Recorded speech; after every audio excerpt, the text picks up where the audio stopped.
Thank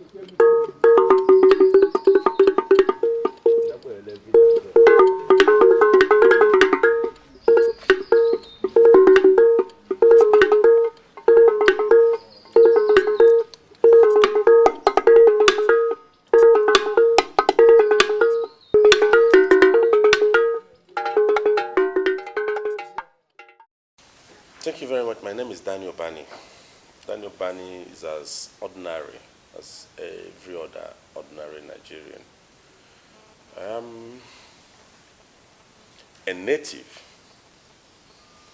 of this village. This place is called Ebelembutu. We are in Mbutu, Ikalambutu community in NGWA South, Abia State. A full-fledged commoner, like most people you see around me. I'm the third child and the only son of my parents.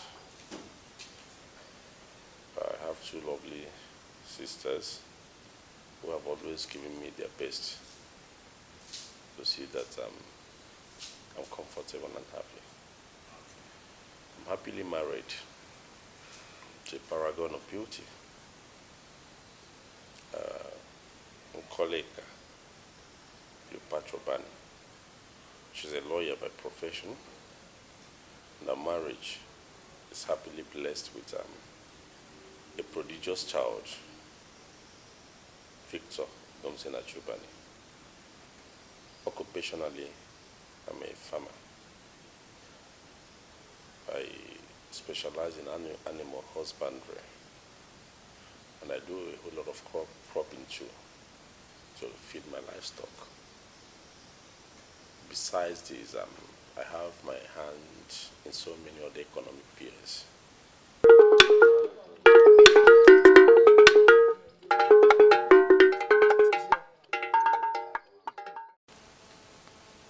Very simple question, but heavy with so much significance. Democracy is all about the people. If democracy is all about the people, then the welfare, the betterment, the well-being of the people should be uppermost, not only in our considerations, but it should agitate our minds as a people. Leadership is the vocation of the elite, and education is the only qualification to elitism. With every sense of modesty, I see myself as an integral and indispensable part of the elite here. So it is incumbent on me to provide leadership to my people. Providing leadership to my people from the legislative angle in this instance by giving my people a sense of belonging, by giving them hope. Hope is the major variable, the major differentiating factor between the dead and the living. Now, what is the hope? The hope in this instance is giving my people a very loud, a very audible voice.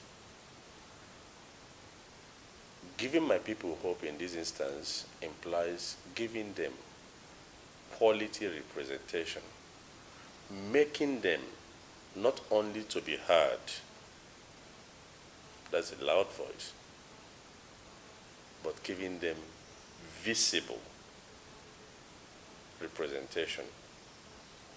You see, the legislative arm of the government is the most vital, is the most central, is the most strategic of all the three arms of government. As a student of power that I know for sure, as backed up by historical antecedents and realities, that once there is an assault on the institution of democracy, the first casualty is always the legislature. Whenever the military strikes, Once the constitution is suspended, the legislature is always dissolved or suspended. Because the legislative arm of the government is the most pro-people, is the most representative of the people. The legislature is the people personified and embodied. So, how would my representation of my people in the parliament, so to speak, impact on the well-being, on the welfare, on the future, on the hope and aspirations of my people? Two things. My people will speak through me in the house. The fears, the apprehension, the hope, the anxieties, the agitations of my people will be presented to not only the executive arm of the government, but to the Abia humanity through my loud, visible voice. And what will be the impact of such a loud and visible voice? It is that the dividends of democracy would be attracted to my people. I'm a practicing Christian. I read my Bible. My Bible tells me that faith cometh by hearing. Hearing what? The word of God. The interest of my people would be made known. The fears of my people would be communicated to the executive arm of the government. The anxieties, the aspirations, the hope of my people will be made known to the Abia humanity by my consistent, persistent representation, presentation, agitation. So it is not all about me, but this is what my people want. That is what has informed my aspiration.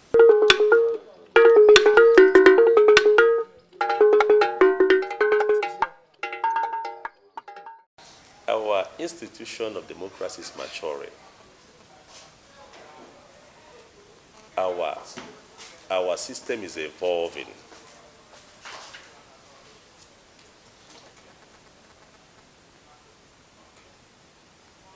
Ours can no longer be said to be nascent democracy. The encumbrances of 2015 wearing the hurdles of 2019. The hurdles of 2019 cannot be said or envisaged to be the realities of 2022. Democracy as a way of life is becoming embraced, is being embraced by the populace. And when a woman has married more than a husband, then she would have had the ample privilege of comparing and contrasting which of the two or more husbands is better or the best, as backed up by the benefit of insight. So anytime, any day, I say this with every sense of conviction. I'm a sounding modest here. Anytime, any day, Dannie Ubani manages a brand in this local government. My people love me. My people know what would accrue to them from my representation. Not voting me. Of course, they've never rejected me at the polls. In 2015, I won. In 2019, again, I won. But the system hadn't matured enough in those days for it to be all about the people. But this time, it's all about the people. So I draw my impetus, my audacity, my effrontery from the grace of God, because my Bible has told me that on my own I can do nothing, but I can do all things, including this one, through Christ who strengthens me. Again, the strength, the support, the solidarity, the affection, the love of my people. Anytime, any day, since the ballot will be cast by ISIALA was out, Dannie Ubani would always cruise home.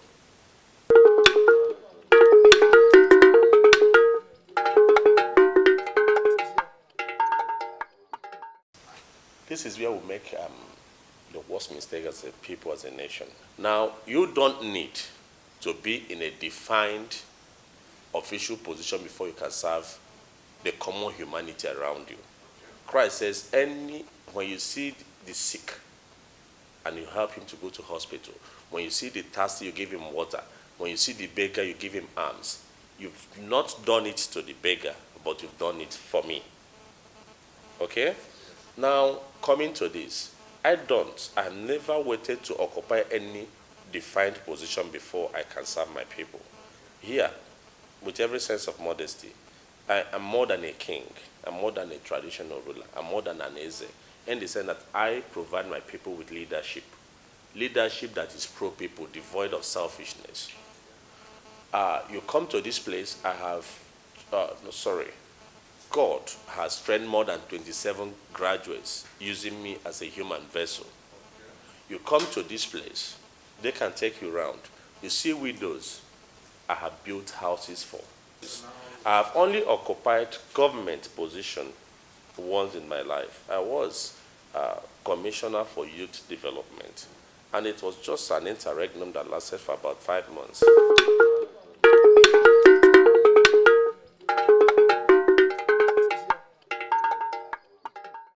Five months in the life of an administration is not a long period of time. When you talk about impacting on a people, on a segment of the society, using the pedestal, the foundations, the foreground of government, it cannot be a matter of happenstance.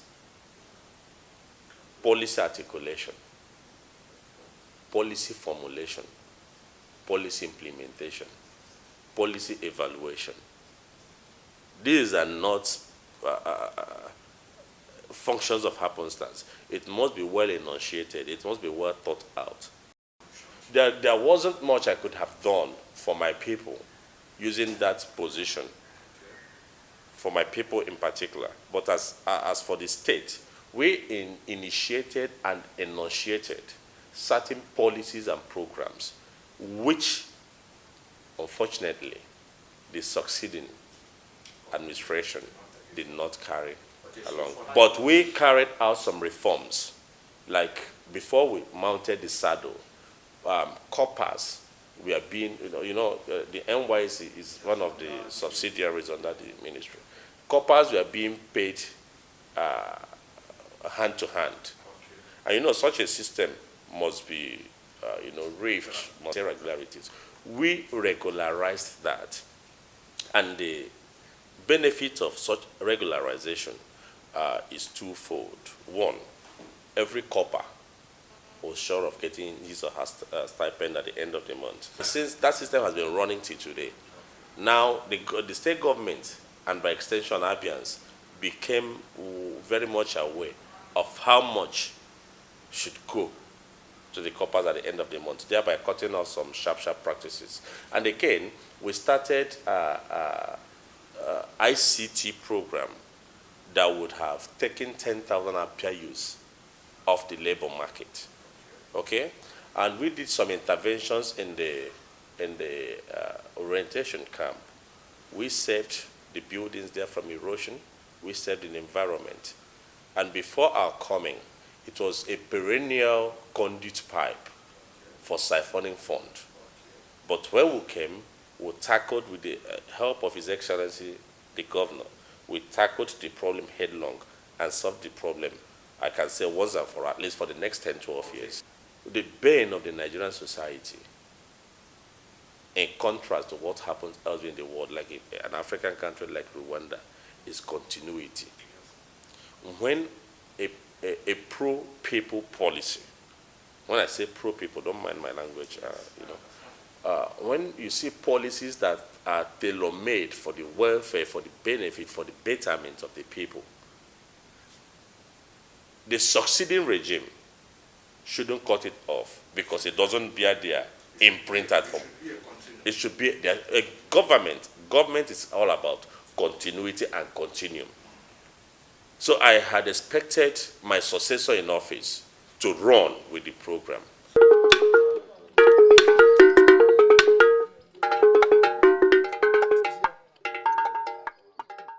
A whole lot of things.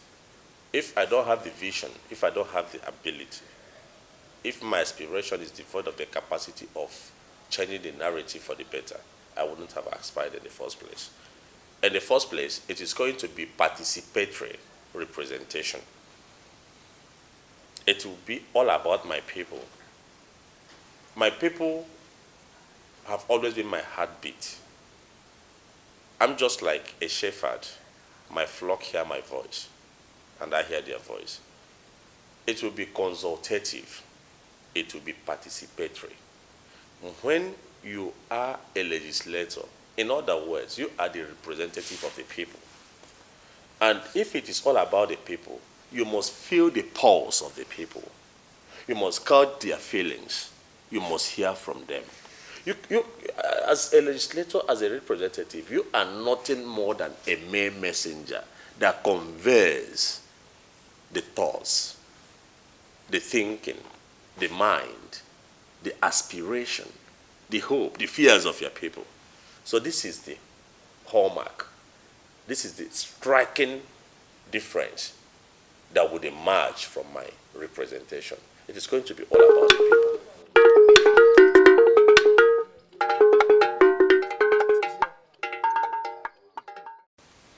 I don't believe in Keke empowerment. I don't believe in Okada empowerment. I've never seen an Okada man that retired meritoriously.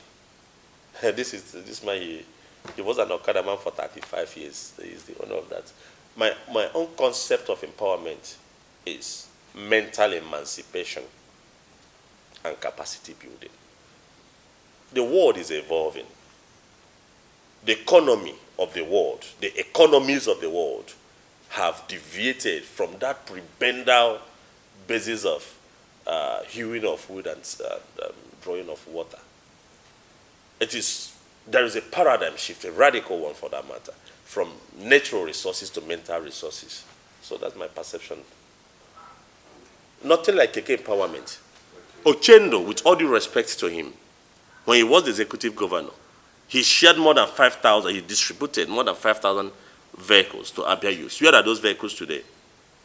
And where are those youths that we are giving those vehicles? You don't give people fish. You're not just teaching them how to fish. You help them to own fish ponds. If I give you fish, after exhausting the fish, you become hungry and come back to me. If I teach you how to fish, what if you don't own a fish pond? My own concept of empowerment is teaching you how to fish and building your capacity to own fish ponds. I have told you two things. Emancipate the people from mental slavery. Mike Zuckerberg, is he in charge of natural resources? Great Britain, do they have any single natural resource? Ebonyi State has more than 29 strategic minerals, including uranium, almighty uranium. Yet more than 95% of Ebonyi people are living under less than, poverty level.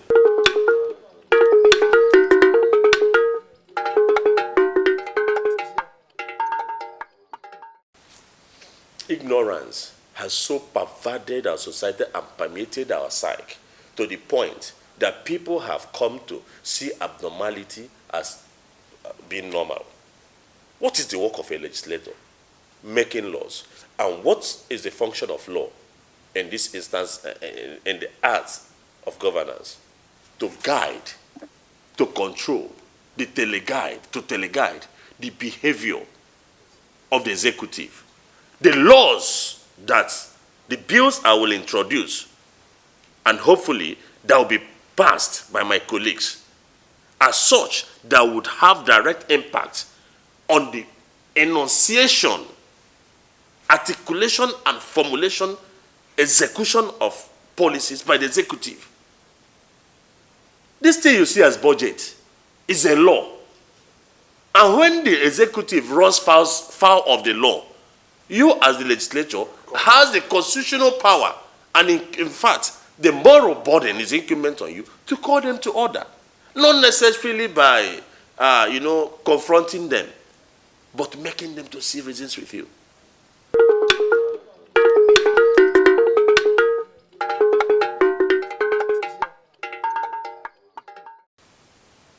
I believe in zoning only to the extent that merit shouldn't be mortgaged or hypothecated on the altars of zoning.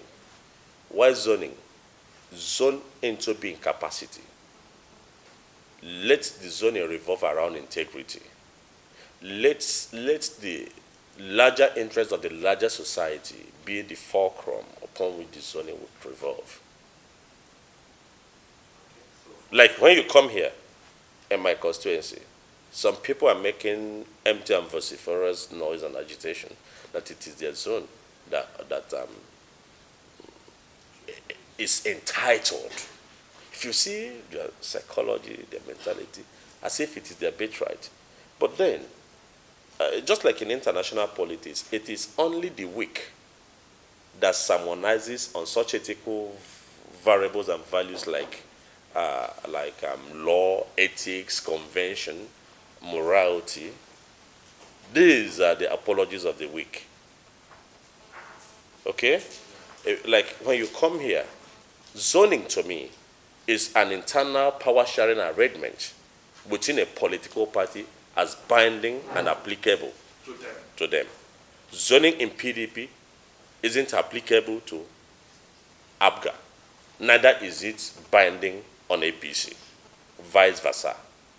Now, if you narrow this down to my place, 1999,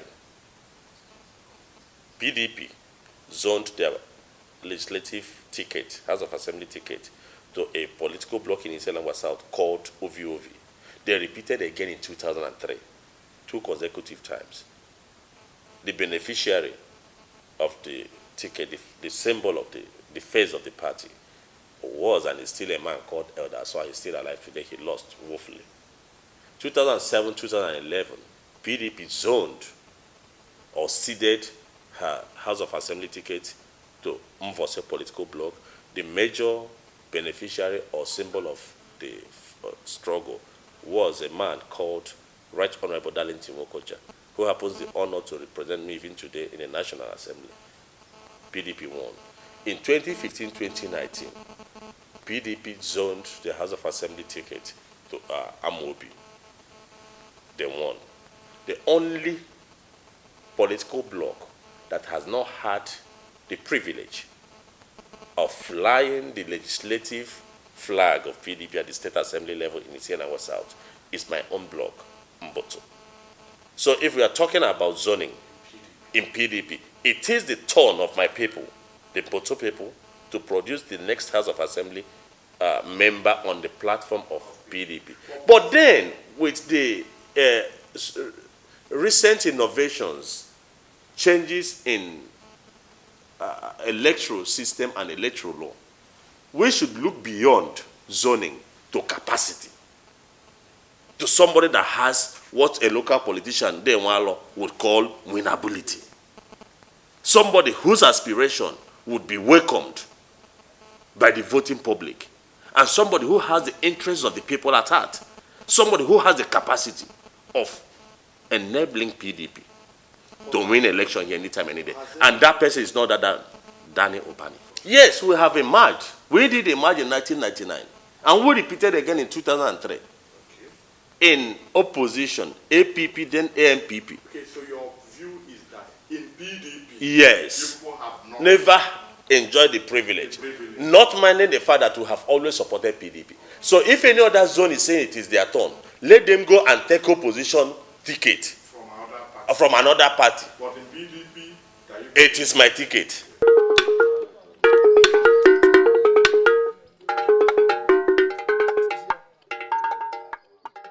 There's no if, unless if it is not about democracy. If it is all about the people, if it is all about the ballot, the superiority of the ballot, if it is all about acceptability and popularity, no aspirant for today can beat me in the House of Assembly election of ISIALA South.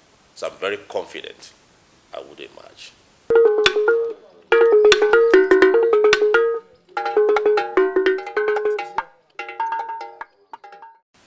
Let them vote their conscience. Let them follow their mind. Let them know that whatever decision they take today will not only impact on their standard of life and well-being tomorrow, but on the life their children and indeed generations unborn would live. Let us be mindful of the verdict of history. But you know what? On Saturday, inasmuch as God reigns in the affairs of men, the people of ISIALA South, the delegates in ISIALA South, would give the ISIALA South victory using me as a human symbol. Thank you.